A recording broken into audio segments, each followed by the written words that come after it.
Because the airspace is public. Why do we have to stand here for an hour and to have this debate? That's a good question. When you could go somewhere else. Very good question. Somewhere else that's not over private property. Go ahead. Hang on. So That's not over private property, and that's not within. Because lawfully I can fly here, right? In terms of the airport, once I've given authorization. So basically, you want to argue that? That's what's happening. No. I want to fly my drone here.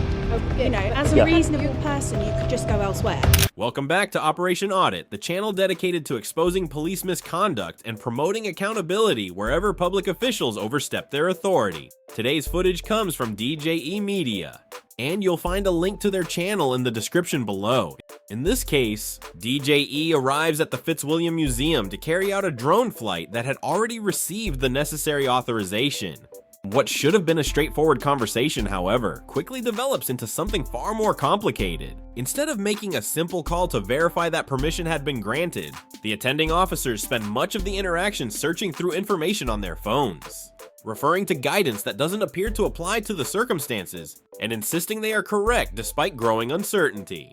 As the discussion continues, it becomes increasingly clear that the people attempting to enforce the rules may not fully understand the regulations they're relying on. No, I've just turned up to fly my drone. Okay. I've had all sorts of hassle. Right, okay. Why are you flying it over university property in a no-fly zone? So let's address the university issue first. It's a beautiful building. Yeah. So obviously I want to fly around it, make a beautiful video, Right, okay. earn some money from that. Are you aware that it's a non-flying zone? Yes. Here? Why are you flying your drone on a non-flying zone? Well, I haven't flown it yet, but when I do fly it, I have spoke to the airport. Did you Who have have you spoken to at the airport? Who? Yeah. I couldn't tell you who. It's online authorization. Right, okay. Have you got proof of that authorization? I could probably get some. Yeah, if you could get some for me, that would be great. Yeah, I haven't flown yet though, so Okay. you see my point. I wanted to fly, but it's been about an hour of like arguing with these guys at the place. Yeah. So I haven't launched it yet. If you have everything in place, then we're happy to do so. Yeah. Okay? But obviously, these guys are doing the jobs the same as us. You know, the rules are there to follow them. Yeah. That's right. What it is, these guys have tried to restrict me flying today. They haven't physically stopped me, but they've tried to stop me doing it. Yeah, for a reason. Not yeah? not the airport. They're in a no-fly zone. Yeah, but the issue here has been. That. So if you can provide us with who you spoke to at the airport, Yep. you can provide us with the authority that you've been given, the times you've been allowed to fly between, the area you've been allowed to fly over. Yep. Then obviously that's absolutely fine. Yeah. But at the moment, you're flying over private property in a restricted no-fly zone that covers the whole of the city centre for a reason. Yep.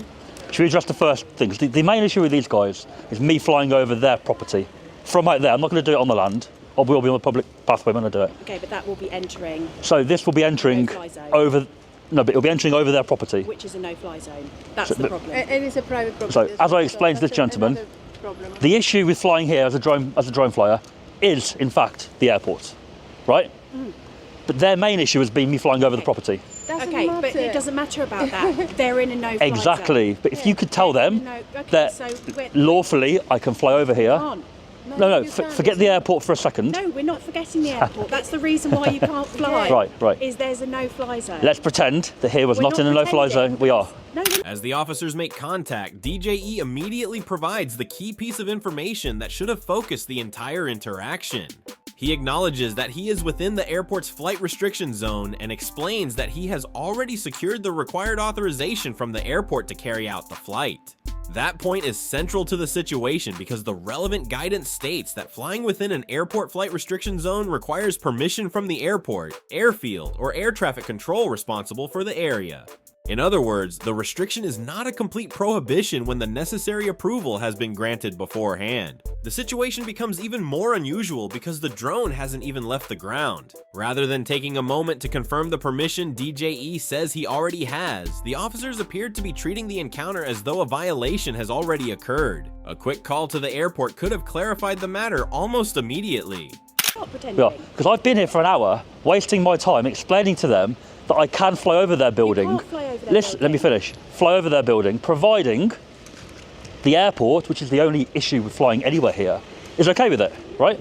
Yep. If they've authorised it, there's nothing stopping me flying over But university. You could be making that up. No, but they haven't been going on about the airport. They didn't even know about it being in the zone, really. You maybe did, but Sorry, sir, I beg to differ. Their issue was You basically... have authority from the Civil Aviation Authority. You did. In which to fly you the drone Eventually. in this area. But before you arrived, their issue is it's private property. Yes. There's no issue with private property. It is issue with private property because. So the airport, I can show you what you need. When that's cleared and you've seen it and you're happy, And there's I've no, added them, yes. there's no issue with flying here. Sorry, on every Friday. Go on. Private property, Yep. you need to be the people who owns the property need to be happy for you to fly the drone. Incorrect, they don't. It's not incorrect. No, it is incorrect. It's not incorrect because you. Are you a need to drone officer? Or Are you a drone officer? What do you mean? A drone specialist? No. No. I am an officer. Okay, so you deal with all different types of law. I deal with drones. Lawfully, I can fly over any private property. Right, so let's speed this up for everyone's sake. If we can, There's yeah. lots going on. There is lots going on. Well, there's not really, but... Well, for us, there's a lot going on in my ear. Yeah. There's a lots of other jobs going on. So if you could... Oh, right, yeah, provide sure. I don't me want to keep you, yeah. If you could provide me with... At this stage, the original concern raised by museum security begins to evolve into a requirement that doesn't appear to exist. Their position is that because the museum sits on private property, DJE must also have the owner's approval before flying over it. Rather than distinguishing between the rights associated with owning land and the rules that govern aircraft operations, the officers support that view and maintain that permission from the property owner is necessary. DJE disagrees, explaining that the regulations governing drone flights are set out under the relevant aviation rules, while a landowner's authority relates to access to and use of the property itself. Ownership of the land or the building beneath a flight does not by itself amount to control over the airspace above it. He also reminds the officers that he already has the airport's authorization for operating within the flight restriction zone. Even after hearing that explanation, one officer continues to insist that her understanding is correct before later acknowledging that drones are not an area in which she has specialist knowledge. So if you could... Oh, right, yeah, sure. I don't want to keep you, yeah. If you could provide me with who's given you authority, if you could show me the authority... I can't provide who, I can provide you with the... We get an email confirmation. Do you So I'll show you that. Do you and have the legal documents to fly the first time? Your ID, your press, or all that, your license and everything? Let's deal with the authorization for the airport first. There we go. So I've actually got the phone number for the ATC. If you want to just call them. No. We want to see the documentation. Yeah, but once you've seen it, you're going to call them anyway. So just call them and I'd say. like to see both. You can Right. you can fly your drone over private property, but you need permission to take off and land On their and land. You should respect privacy rights. So, yeah? so I can fly over private property No, you need to have a permission for them to fly. if I'm launching from their land. What I don't understand Yeah, go on. is why do we need to have this issue? Why can't you go somewhere where it is public space? Because the airspace is public. Why do we have to stand here for an hour and to have this debate? That's a good question. When you could go somewhere else. Very and good do it question. Somewhere else that's not over private No, property. go ahead. Hang on. So- That's Because- not over private property, and that's Yeah. not within. Because their lawfully, I can fly here, right? In terms of the airport, once they've given authorization. So basically, you want to argue that. That's what's happening. No. I want to fly my drone here. You know, as a Yeah. reasonable person, you could just go elsewhere. As a reasonable officer, you could respect our rights. We have to fly a drone in the public airspace, you can provided we have the correct fly. authorization. Which here you need the airport authorization, Okay, right? so let's continue with finding the correct Right. authorization then that you've been given for you to fly here today. Okay. What do you want me to? You want me to show it you or? I want you to see where someone has written to you and said you are allowed to fly in this location between this time and who it was by name that's authorized. DJE then offers what is probably the simplest way to resolve the entire situation. He provides the air traffic control contact details and invites the officers to confirm his authorization for themselves. Rather than taking that opportunity, they choose not to make the call. Instead, one officer begins searching for information on her phone and reads from it, maintaining that DJE needs the museum's consent simply because the drone would pass over its property. In doing so, the discussion starts to blur the distinction between property rights and the regulations that govern drone operations. The aviation rules deal with the flight itself, while a landowner has authority over activities such as taking off from or landing on their property. Private ownership alone does not automatically prevent a drone from lawfully flying through the airspace above it when the relevant requirements have been met. As the conversation continues, another officer becomes increasingly frustrated, asking why DJE cannot simply fly somewhere else before suggesting that he is deliberately looking for an argument and refusing to be reasonable. However, choosing not to abandon a flight that he believes has been lawfully authorized simply because the officers disagree with his understanding does not by itself make that position unreasonable. It's a screenshot of the email. There. Can you get to the email for me, please? I'd like to see the date and times. There's no date and time on that. Well, there will be on an email. There'll be a date and time when the email was sent. I'm going to give you the phone number now for ATC. No, it's up to you whether you call them. I would like to see the email that you have received to say that you can fly over here. Okay, I'm not willing to show you the whole email. Why? It's got private information on there. Okay, we don't want to see your private information. I would like to see the original email. At the minute, I don't have to show you nothing because I haven't flown. Okay, well, I can escort you off the property then. You're going to escort me to there?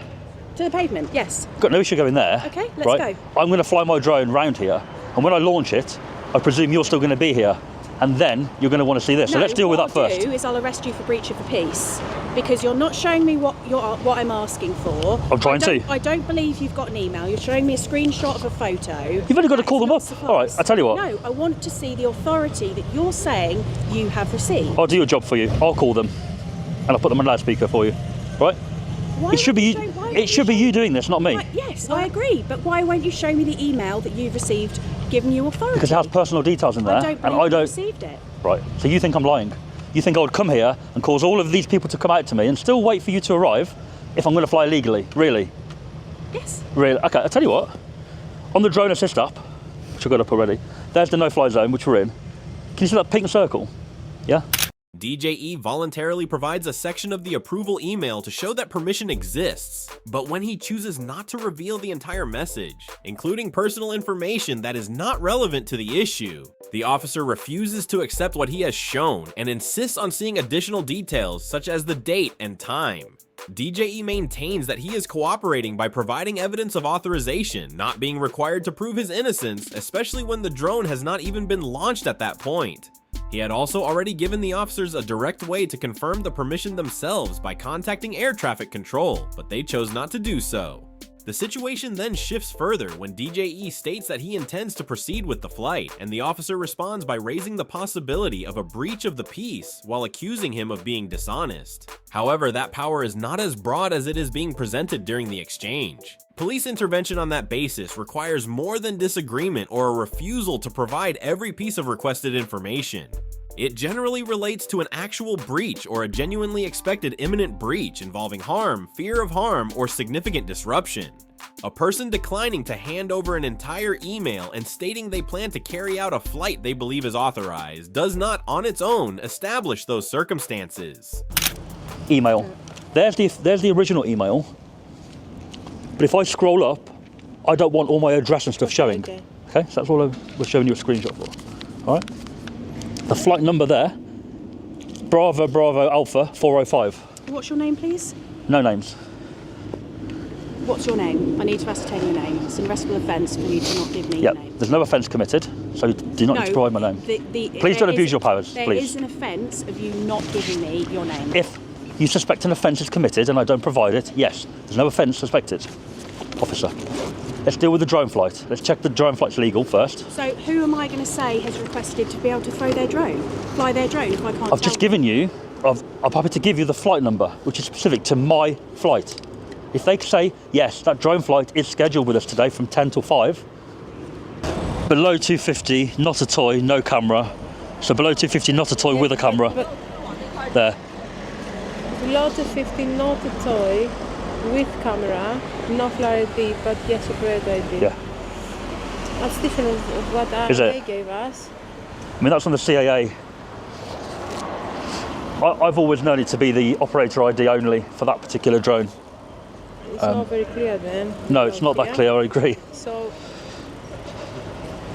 with the drone stuff, I find it's like there's different like information out there, and some of it's not quite correct. And this is another moment where the conversation moves toward arrest before the officer has clearly established what legal power she believes applies. She tells DJE that she needs to obtain his name and suggests that refusing to provide it could itself lead to arrest. However, there is no general requirement for a person to provide their details to police simply because an officer requests them. That obligation depends on specific circumstances, such as an identified offense, reasonable suspicion, and a relevant legal power being applicable. For example, certain situations involving Section 50 of the Police Reform Act 2002 or where the criteria for arrest under PACE are actually met. In this exchange, the officer has not yet clearly established what offense she believes has taken place, but the potential consequences are being raised regardless. Once again, the phone comes out as she searches for the relevant legislation during the interaction, but the information she finds does not appear to support the position she is taking. The situation reaches the point where DJE ends up directing her toward the correct legal provision himself. You seem quite, Down the line? well, I don't know what word I'd use personally, but you get what I'm saying. Yeah.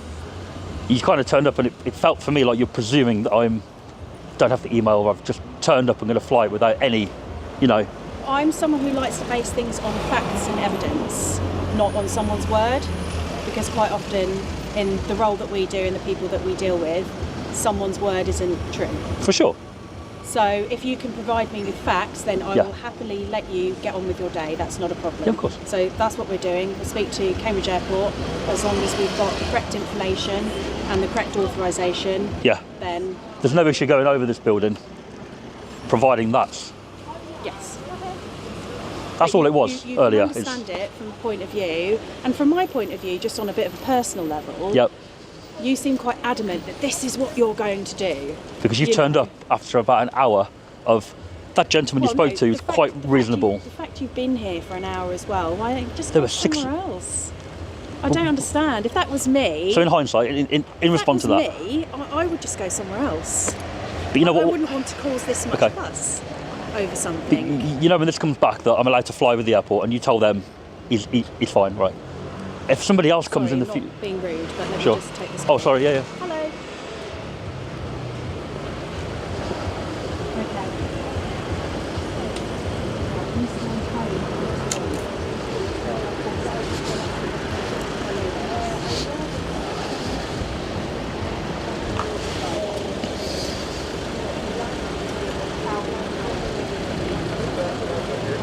Carry on, mate.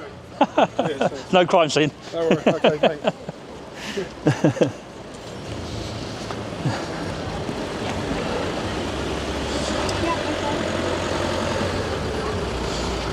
No. Okay, we'll wait for the phone to come back. Oh, okay. Yeah. Okay, thank you. Bye, bye.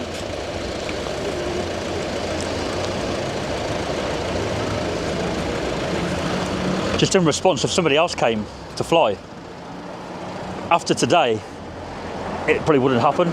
These guys would say, oh, you're in a red zone. They might call you and say, there's a guy flying a drone, by the way, and they just leave them to it. And if you wanted to check if they're flying legally, you can, right? And also, I think if I'd rocked up to do something, I'd come with probably paperwork printed out, or I'd show them something to say, guys, I'd just be, I don't know. I did the same down there. The guy on the phone called his boss, and the boss was like, providing he's got the Civil Aviation but Authority, he's illegally allowed to fly over anything. Not every building's the same, No. not every person's the No. same, not every security guard's the same. But I'm just saying, if that was me personally, I'd have my paperwork printed out, I'd have my ID printed out, and I'd say, here you go.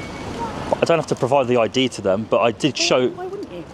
The officer then suggests that if she personally finds DJE's body language intimidating, that could mean he has committed an offense, as though her own perception alone is enough to turn the situation into a criminal matter.